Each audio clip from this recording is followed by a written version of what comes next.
Pekne, a teraz Slide and Udu po tretíkrát.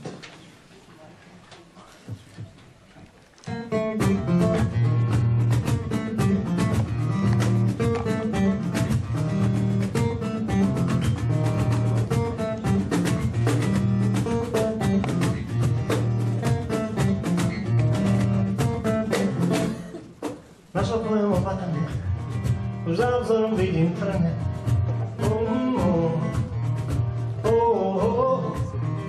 Niekedy už vopred trpnem, no väčšinou to však prehltnem.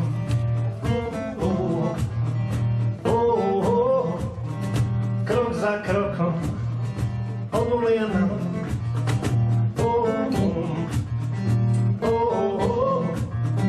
učím sa, učím, kľúčkujem to aj na tým.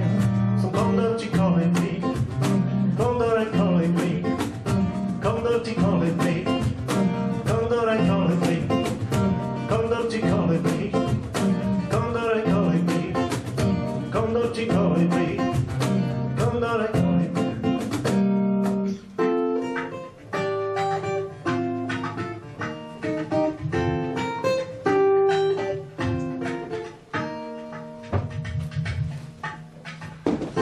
Strachu, stanem z prachu, 10 zvratov v jednom dychu. Strašná rýchlosť a husté ticho. Stratím sa, obzriem sa, nájdem východ. Zamrznem v strachu, stanem z prachu, 10 zvratov v jednom dychu. Strašná rýchlosť a husté ticho. Stratím sa, obzriem sa, nájdem východ.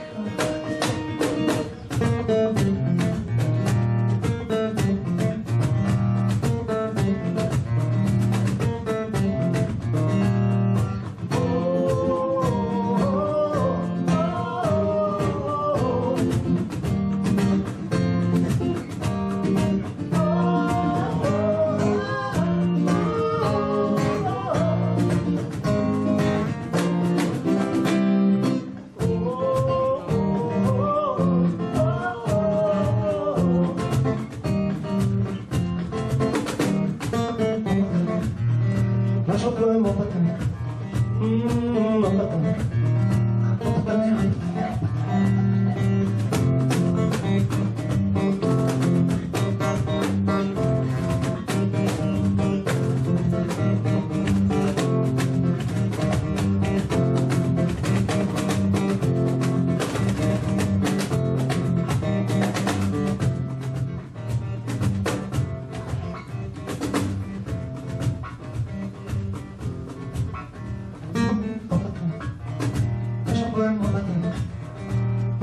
opatrne.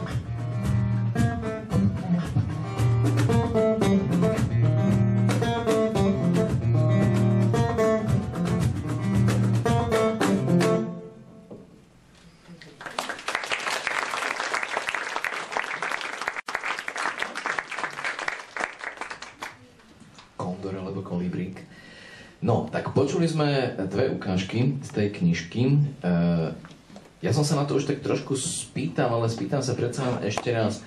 Prečo bolo pre teba dôležité, aby tam okrem toho základného príbehu boli aj rôzne tie úvahy, reflexie, aby to ešte bolo opísané, treba, že ako to vníma jedna strana, druhá strana, odlíšiť to celé písmom, dať tomu takúto zvláštnu štruktúru, dať tam nejaké mini eseistické pasáže o Číne, o náboženstve.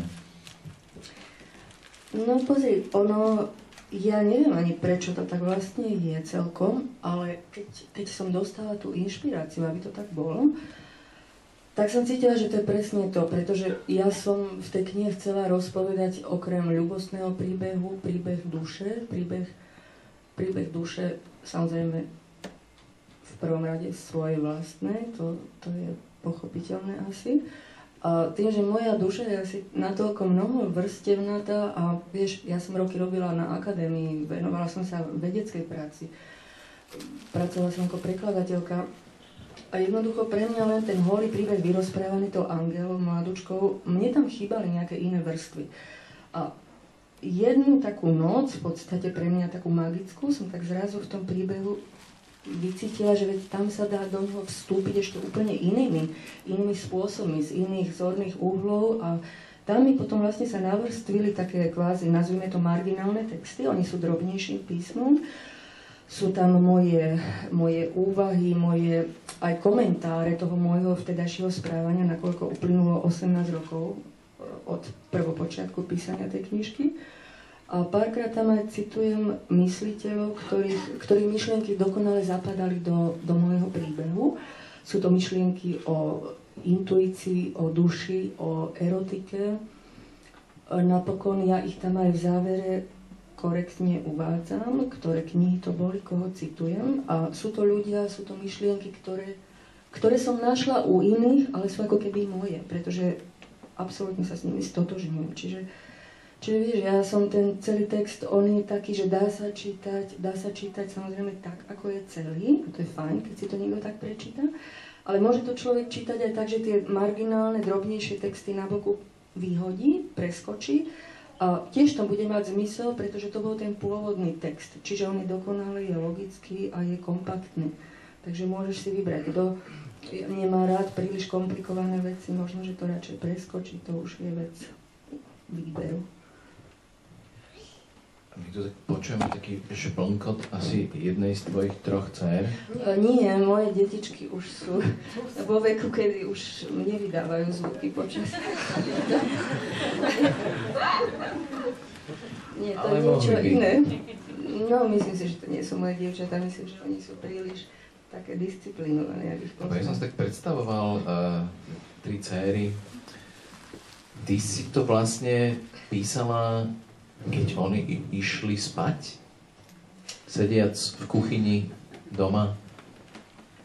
No, aj áno, ale takto musím povedať, že ja som veľmi šťastná osudu, že mám 3 deti a mám aj robotu, ktorá mňa vyžaduje celú cez deň väčšinou veľmi v tej racionálnej polohe. Ja musím ráno vstať, musím fungovať pre svoje deti v prvom rade, lebo sú ešte malé.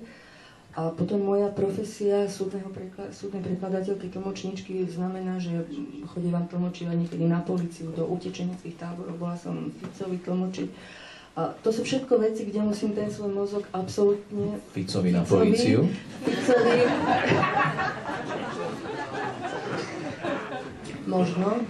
Už ani neviem, čo to bolo, ale ja musím cez deň svoj mozog absolútne prepínať do logickej, takej racionálnej polohy, ktorá mi nevadí, ale paralelne s tým ide ten môj vnútorný život a svet, ktorý je úplne iný. A to je svet skôr zmyslovosti, iracionality, hudby, pocitov. A to je svet, ktorý vlastne prichádza k slovu asi väčšinou len v noci, keď tie moje dievčatka zaspia. A to je tak po tej 9:30 nejako, vtedy už utichnú telefóny, chvála Bohu. A ja milujem tmu, pretože tma je magická, ona stimuluje fantasticky fantáziu a ona všetko tak zaobali do takého, človek sa preniesie do inej dimenzie, vieš, a ja nepijem, ani nedrogujem, ale mňa tá noc dokáže úplne nastaviť na takú inú, ako keby inú vlnu svojho existovania, vtedy som šťastná. Vtedy sa mi dobre píše. Ja to páčilo, že si to povedala takmer tak ospravedlňujúco, že ja nepijem ani nedrogujem. No, ja som teda spomenul, že si sa venovala tej dekadentnej čínskej literatúre a vždy, keď niekto nejako reflektuje tie tvoje zbierky 2 básní, tak si tak hovorí, že áno, že sú tam také orientálne motívy a ty si na to, si pamätám, tak hovorila, že ale že ty vôbec nemáš pocit, že by v tých zbierkach básni, že nejaké veľké orientálne motívy boli, ale spýtam sa na tú dekadenciu čínsku. Máš pocit, že tam je taký nejaký vplyv a prečo si sa práve tejto téme venovala? Mňa zaujímala ma téma dekadencie hlavne preto, že európska, ktorú poznáme my, teda väčšina, tak ústredná je téma tej osudovej ženy femme fatale a to je perfektný obraz ženy, pretože on v sebe nádherne spája takú aj tú živočíšnosť, ako si už ty dneska spomenul, pudovosť, ale aj duchovnosť a je to taká žena, aká sa mne páči, lebo je taká plnokrvná. Je to žena, ktorá je aj duchovná, možno ušľachtila, možno v niektorých momentoch krutá.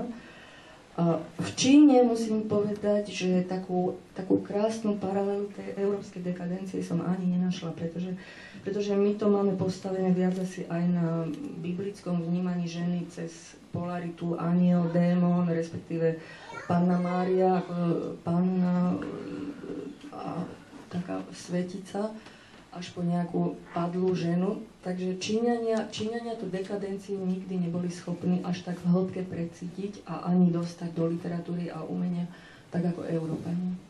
Takže vlastne to bol aj môj uzáver. Som bola sklamaná trošku, ale tá európska dekadencia mi stačí na uspokojenie. Tiež viacej. A je to, keď si teda spomínala, že tá noc a takéto to nastavenie aj tematické, písanie básní, písanie prózy, v čom je tam rozdiel u teba? Vieš, no, ja keď som teraz ten román tak finišovala, ten posledný rok, tak veľa som si aj ja sama vravila, že v čom je vlastne ten rozdiel, lebo napísať vynikajúcu báseň je veľmi ťažko, málo ľuďom sa to podarí. A ja by som to povedala asi v takej metafore, že báseň je niečo, ako keby si maľoval nejakú miniatúru. Maličku, s ktorou sa pohráš, ale je to miniatúra. Ale román to je obrovské plátno, kde vlastne môžeš zakomponovať stovky miniatúr, ak chceš. A pre mňa tá práca na románe je oveľa v istom zmysle vzrušujúcejšia a dáva mne väčšiu plochu vlastne na vyjadrenie mňa, pretože podmnožinou románu môžu byť aj básne, aj sú v mojom prípade, ale je to také niečo, je to veľkolepejšie, je to asi ako režírovať film v porovnaní s režírovaním nejakej jednoaktovky v divadle, asi tak nejako to cítim. A vieš, ono v románe, však ty písal si prózu, poznáš to, tam tiež je dôležité každé slovo. A niekedy, keď zmeníš jedno slovo, tak ono ti to ako keby tak rozpohybuje hladinu toho textu a musíš uvádzať veci do súladu. A robíš to na ploche stovky strán alebo 200 strán a básne je to pár veršov. Takže mentálne tá práca na románe je, myslím si, oveľa ťažšia, ale aj pre mňa vzrušujúcejšia a uspokojujúcejšia. V niečom teda. A ešte taká zvláštna otázka, že je tam teda veľa rôznych vrstiev v rámci toho textu. A do akej miery je ten text osobný? Alebo do akej miery za tými vrstvami je skrytá Elena Hidvégiová? No už pozri, umelec každý pozná najlepšie sám seba a vlastne písať o sebe je v istom zmysle pre mňa teda určite najjednoduchšie. Dokonca ja som u seba objavila taký až literárny exhibicionizmus v zmysle duchovnom. Ja sa nerada obnažujem v telesnom zmysle, nechodím do sauny kvôli tomu napríklad, ale v písaní sa mi žiada ísť úplne na absolútnu takú vlastnú intimitu a na tú hranicu mojej intimity. A pokiaľ ide o ľubostné príbehy, ja mám takú svoju hypotézu, že oni tie veľké ľubostné príbehy museli aj byť, lebo ja neverím, že by spisovateľ dokázal presvedčivo napísať vzrušujúci vzťah muža a ženy, pokiaľ ho nepoznal. Ale to je moja domnienka. A vieš, ja som teda rozmýšľala, treba doktor Živago, ktorého milujem ako love story, veľkú krásnu, že kto bola Lara a či bola, a vždy som si vravila, že určite bola, lebo ináč by ju tak neopísal. Takže to je moja odpoveď k autobiografii. Pekná odpoveď.